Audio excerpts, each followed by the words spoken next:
மேட்டூர் அணையை உரிய காலத்தில் திறந்து அதை அந்த குறுவை தொகுப்புக்கு 482 கோடி ரூபாய் செலவில் நிதி வழங்கி 19 லட்சம் விவசாயிகள் இதன் மூலமாக பயன்பெற்றுள்ளனர்.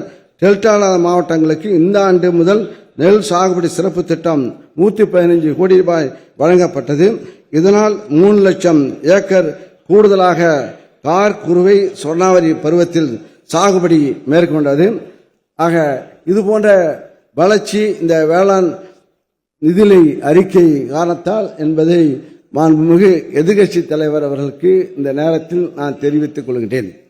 அவர்கள் இப்ப இல்ல, இதெல்லாம் கேட்பதற்கு அவர்கள் தைரியம் இல்லை.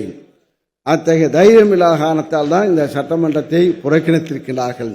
ஆக இப்ப இந்த இடம் அடுத்த 2026 அவர்கள் இருக்க மாட்டார்கள், நாம் தான் இருப்போம்.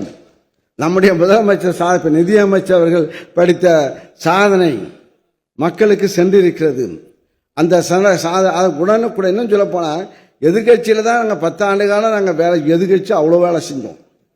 இப்ப ஆளுங்கட்சியும் இப்ப நாங்கள் முதலமைச்சர் அவர் தூங்காமல் அவர் உழைத்துக் கொண்டிருக்கின்றார்கள்.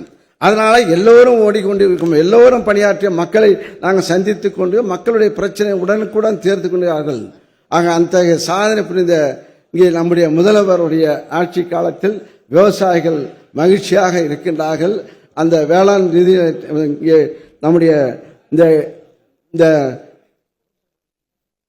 நிதிநிலை அறிக்கை என்பதை தெரிவித்துக் கொண்டு மாண்புமிகு பேரவைத் தலைவர்களே, 2026-27 ஆண்டிற்கான இடைக்கால வேளாண்மை வரவு செலுத்தல் திட்டத்திற்கு இந்த அவையின் ஒப்புதலை பெற்று தருமாறு தாங்களை வேண்டி இந்த வெற்றிகரமான இந்த நிர்வாகத்திற்கு உறுதுணையாக இருந்த வேளாண் துறை சார்ந்த அனைத்து அதிகாரிகளுக்கும் முதல்வருடைய அலுவலகத்தை சார்ந்த அனைத்து அதிகாரிகளுக்கும் அனைவருக்கும் முதன்மை செயலாளர் முதற்கொண்டு அனைத்து அதிகாரிகளுக்கும் வணக்கத்தை தெரிவித்துக் கொண்டு மாண்புமிகு முதல்வருக்கு மீண்டும் என்னுடைய நன்றி கலந்த வணக்கத்தை தெரிவித்துக் கொண்டு 2026 உங்களுடைய தலைமையில் தான் ஆட்சி என்பதை தெரிவித்துக் கொண்டு வாய்ப்புக்கு நன்றி கூறி விடைபெறுகிறேன். நன்றி, வணக்கம்.